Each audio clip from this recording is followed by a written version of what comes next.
ప్రాణయోగం అంటే అదే ప్రాణం అంటే ఇక్కడ చాలామంది అర్థం చేసుకోవాలి. మనకు పతంజలి యోగ సూత్రంలో ప్రాణయోగం అని ఉంది, ప్రాణాయామం అని ఉంది. చూసారా, ఈడ ప్రాణం అంటే శ్వాస కాదు. ప్రాణాయామం అంటే ఆయం అంటే నియంత్రణ, ప్రాణాన్ని నియంత్రణ చేయడం అని. ప్రాణయోగం అంటే ప్రాణాన్ని చేసుకోవడం, పెంచుకోవాలి, ఇంక్రీజ్ చేసుకోవాలి. అక్కడ మనం ప్రాణాన్ని డివైడ్ చేసుకోవాలి. ఒకటి ముఖ్య ప్రాణము, రెండోది వచ్చేసి ప్రాణాయామం. ఆ ప్రాణాయామంలో మనం చేసేటువంటి ప్రాణశక్తి ఇది అంటే ఉచ్ఛ్వాస నిశ్వాసాలు, అది మనకు ఆక్సిజన్ ఇస్తుంది. ఈ శరీరం పంచభూతాలతో తయారైంది కాబట్టి, అందులో వాయువు ఒకటి కాబట్టి, ఈ వాయువు పైన శరీరం డిపెండ్ అయింది కాబట్టి ఆ వాయువుతో మనం సాధన చేయడం అని. కానీ అది కూడా అవసరం లేదు, ప్రాణమే ముఖ్యం శరీరానికి. ప్రాణం ఉంది కాబట్టి మనం శ్వాస తీసుకుంటున్నాం, ప్రాణం లేకపోతే శ్వాస కూడా పీల్చుకోలేదు. కాబట్టి ఈ శ్వాసలో ప్రాణం రెండు మిక్స్ అయి ఉంటాయి, ప్రాణము శ్వాస. కాబట్టి ప్రాణం అనేది ప్యూర్ శుద్ధమైనటువంటి పరమాత్ముడు. శ్వాస అనేది బాహ్యమైంది, ఎందుకంటే పంచభూతాలు కదా, వాయువులో పంచభూతాలు ఒకటి వాయువుని పీలుస్తుంది ఆక్సిజన్ అంతే. ఊపిరితిత్తులు తన శ్వాసకోశాలు పనిచేయడానికి కొన్ని ఆరోగ్య ప్రయోజనాలు కూడా ఉంటాయి. కానీ తత్వాన్ని చేరడానికి, పరమాత్మను చేరడానికి అది ఉపయోగపడదు. కాబట్టి ప్రాణాన్ని సపరేట్గా మనం సాధన చేసుకోవాలి. సపరేట్ దానికి యోగం ఉంది, దాన్ని మనం ప్రాణోపాసన అంటాం. చాలామంది అది చేయరు. ప్రాణమే మనకు ప్రధానం, ప్రాణశక్తినే పెంచుకోవాలి. ప్రాణశక్తి తక్కువగా ఉంది కాబట్టి మనం త్వరగా మరణిస్తున్నాం. ఈ ప్రాణశక్తి కూడా శరీరం అంతా మనం డిస్ట్రిబ్యూట్ కావడం లేదు సమానంగా. మొత్తం 100 కేంద్రాల ద్వారా ఈ బాడీలో ప్రాణం డిస్ట్రిబ్యూట్ కావాలి, పంపిణీ కావాలి. ఇప్పుడు కేవలం 64 కేంద్రాల ద్వారానే మనకి ప్రాణం డిస్ట్రిబ్యూట్ అవుతుంది. కాబట్టి అనారోగ్యాలు వస్తున్నాయి. తర్వాత ప్రీమెచ్యూర్ డెత్, ప్రీమెచ్యూర్ డిసీజెస్ వస్తూ ఉంటాయి. కాబట్టి ప్రాణం పైన సపరేట్గా మనము విద్య నేర్చుకోవాలి. దాన్ని ప్రాణోపాసన అంటారు, అది కూడా వేదంలో ఒక భాగమే. కానీ ఆ వేద సాధన ఎవరు చేయడం లేదు. ఎక్కువ మంది శ్వాస పైన చేస్తున్నారు, ఇంకా ప్రాణం వాయువు పైన చేస్తున్నారు. ప్రాణం పైన చేయడం లేదు, ప్రాణం వాయువు పైన చేస్తుంది. కాబట్టి ఇక్కడ వాయువు వేరు, ప్రాణం వేరు. దీన్ని శ్వాసోపాసన అంటారు, దాన్ని ప్రాణోపాసన అంటారు. ఆ ప్రాణోపాసన ఎలాగా? దాని సపరేట్ క్రియ, అన్ని దేవశక్తులు అన్నమాట. ఇప్పుడు ప్రాణం అంటే ఏంటి అనేది మొదలవుతుంది. ప్రాణం అంటే విద్యుత్ శక్తి, లేకపోతే వెలుగు, ప్రకాశం, ఒక వెలుతురు అన్నమాట, ఒక జ్వాల. ఆ జ్వాలపైన మంజల, అది నథింగ్ బట్ ఆత్మ, జీవాత్మ.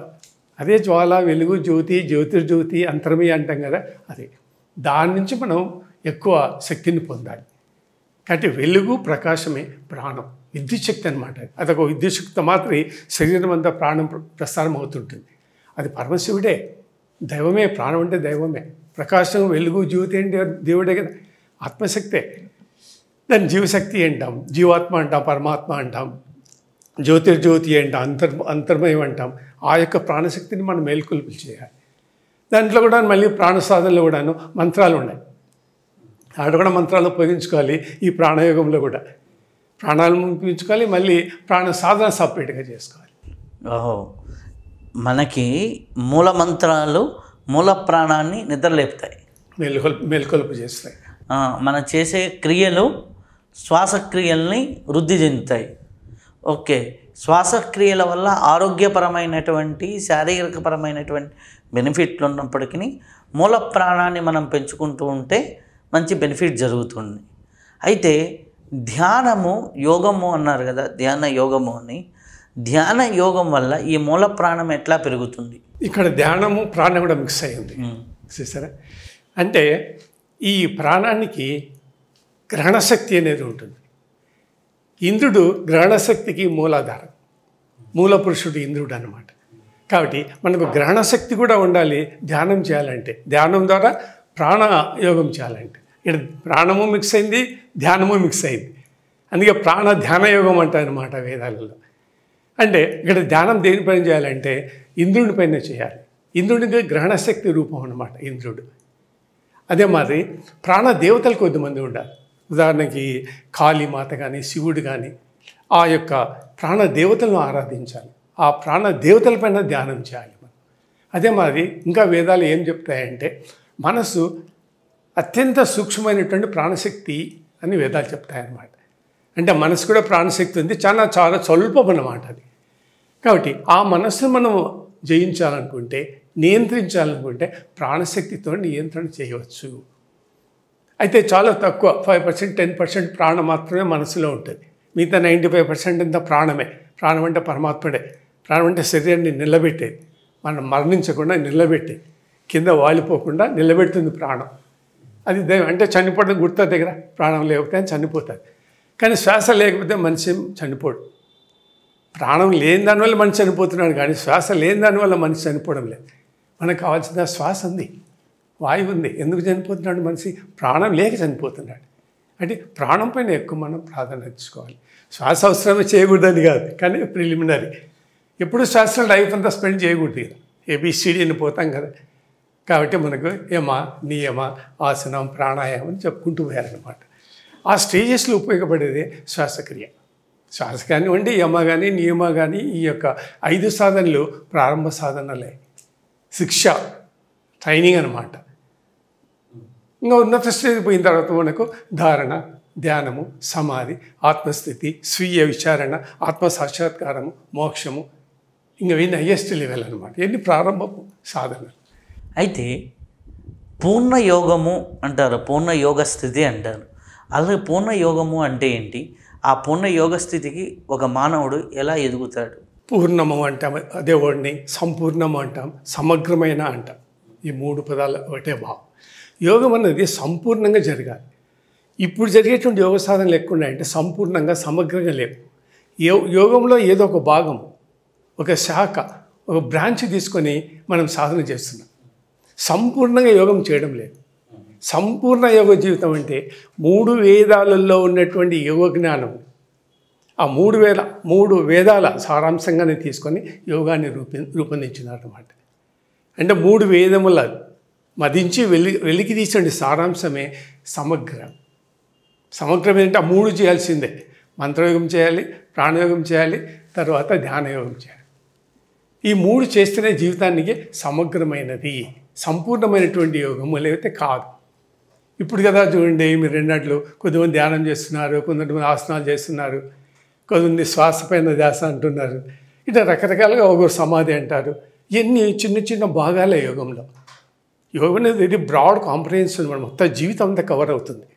అందులో ఒక భాగమే ధ్యానం, అందులో ఒక భాగమే మనకు ఆసనాలు, అందులో ఒక భాగమే ప్రాణాయామం. ఇట్లా ఒక భాగంగానే మనం చేస్తున్నాం, కానీ అసంపూర్ణంగా పూర్ణంగా చేయడం లేదు. పూర్ణయోగి అంటే వేదయోగి, అంటే వేదయోగం చేసినట్టు పూర్ణయోగులు అని. అంటే మానవుని జీవితం చాలా విశాలమైంది. ఇందులో కాంప్లెక్స్ స్ట్రక్చర్, ఎన్నో విషయాలు ఉంటాయి. కుటుంబ విషయాలు ఉంటాయి, ఆర్థిక విషయాలు ఉంటాయి, నీతి విషయాలు ఉంటాయి, దైవం, భక్తి, పూజ, సంస్కారాలు, సాంప్రదాయాలు, జననము, మరణము, మోక్షాలు. ఇంత కాంప్లెక్స్ స్ట్రక్చర్ అన్నమాట బాడీకి. ఈ కాంప్లెక్స్ స్ట్రక్చర్కి మనకు కూడా సంపూర్ణమైనటువంటి ఒక యోగ విధానం ఉండాలి. ఆ యోగ విధానమే సంపూర్ణ యోగం. ఆ సంపూర్ణ యోగమే వేదయోగం. ఆ వేదయోగాన్ని ఇప్పుడు చేసేవాళ్ళు ఎవరు లేరు. ఒక్కొక్క భాగం మాత్రమే చేస్తున్నారు, దానికి అనుమానం లేదు. ఎన్నో లక్షల కోట్ల మంది ధ్యానం చేస్తున్నారు, లక్షల కోట్ల మంది ఆసనాలు వేస్తున్నారు. అవన్నీ ఫిజికల్, భౌతికం, ఎక్స్టర్నల్ అనమాట. అవన్నీ బాహ్య స్ఫుటలు, బాహ్యం కనపడకూడదు, నువ్వు అంతర్మనే జరగాలి. ఆత్మసాక్షాత్కారము, మోక్షము, తర్వాత జీవిత పరమార్థాలు ఇవన్నీ సాధించాలంటే శరీరం లోపలనే జరగాలి, బాహ్యంగా జరిగేటిగా. అది డ్రమాటిక్. అంతరంలో జరగడమే గొప్ప పని అనమాట. ఆ అంతరంలో జరిగేటువంటి క్రియలన్నీ కలుపుకొని చేస్తేనే సంపూర్ణ యోగము. కాబట్టి మంత్రయోగం ఉండాలి, ప్రాణయోగం ఉండాలి, ఆత్మయోగము ఉండాలి, ధ్యానయోగం ఉండాలి, ఏకాగ్రత ఉండాలి, సమాధి ఉండాలి, ధారణ ఉండాలి, మనస్సు ఉండాలి. ఇవి ప్రధాన అంశాలు. ఈ అంశాలతో చేసేదే సంపూర్ణ యోగం. ఒక్కటే ఒక భాగాన్ని వింగును చేసుకుంటూ పోతే ఫలితాలు ఏమీ ఉండవు. దానికి సంబంధించిన కొన్ని లౌకిక ప్రయోజనాలు ఏమైనా కలగచ్చు, ఆరోగ్యము, లౌకిక ప్రయోజనాలు, కోరికలు, ఇటువంటి. అంతేగాని యోగ ధ్యేయం మానవుడు మోక్షం పొందాలంటే ఆకాంక్షను అచీవ్ చేయలేము. మోక్షం కానీ, స్వీయ సాక్షాత్కారం కానీ, ఆత్మ సాక్షాత్కారం, ఆత్మ విచారణ, ఇటు హయ్యెస్ట్ ఉన్నత స్థితికి మనం చేరలేము. ఉదాహరణగా అభ్యాసం చేస్తుంటాం మనం ఆసనాలు, దాంతో ఏ ఉన్నత స్థితి జరగదు. అది శారీరక వ్యాయామం, శరీర చికిత్సగా దాన్ని ఈ రోజుల్లో మనం చూస్తున్నాం. ఆసనాలు వేయడం అన్నది ప్రపంచ వ్యాప్తి జరిగింది.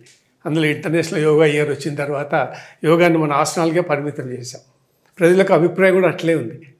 యోగం అంటే శారీరక విన్యాసాలు, భంగిమలు, సాధనలు చేయడమే అనేటువంటి ఒపీనియన్లో ఉండాలి. కానీ ఇంత పెద్ద ఆబ్జెక్టు సబ్జెక్టు వేదయుగంలో ఉండదని ప్రజలకు తెలియదు. ఇంకా ఇప్పుడు యోగాలోకి జిమ్నాస్టిక్స్ వచ్చేసినాయి. అది కూడా జరుగుతుంది. యోగా అనే దానికి ఇంత అద్భుతమైన నిర్వచనం మాకు ఇచ్చినందుకు చాలా చాలా కృతజ్ఞతలు.